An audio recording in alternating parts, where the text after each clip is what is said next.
Most of the fentanyl coming into the United States is trafficked into the country through official land border crossings. The fentanyl comes in vehicles, in cargo, and the good news is we have the technology to detect that and to stop it at the border. But because most of it's coming across those land border crossings, here's the data. In fiscal year 2023, U.S. Customs and Border Patrol seized 240,000 pounds of drugs at the southwest land border, which included an estimated 1.1 billion doses of fentanyl. So that's just in fiscal year 2023. What we stopped at the border was 1.1 billion doses of fentanyl.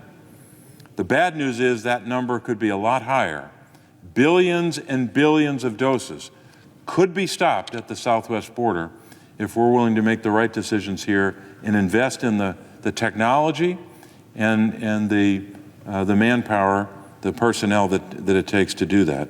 The good news is this legislation, by including the Fend Off Fentanyl bill, will help us do that, to target the bad guys, to target money laundering.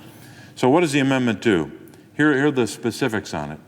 The amendment would support the procurement and deployment of so-called non-intrusive inspection systems, which scan vehicles at the border and provide detailed images of the interiors of those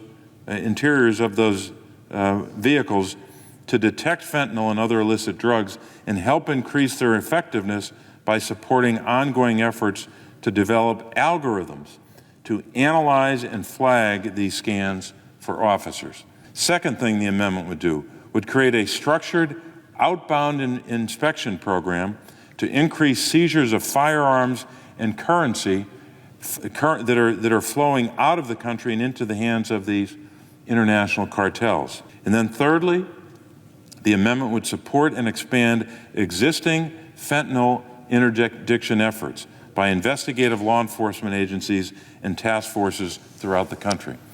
Look, these individuals are working night and day with limited resources and limited technology to stop fentanyl.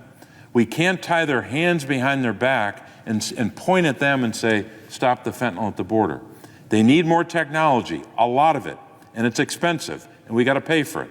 If you want to stop fentanyl at the border, you need to invest in it and support the appropriations that would invest in that inspection. Let's make an investment to stop fentanyl at the border with proven strategies, technology and otherwise, that we know will work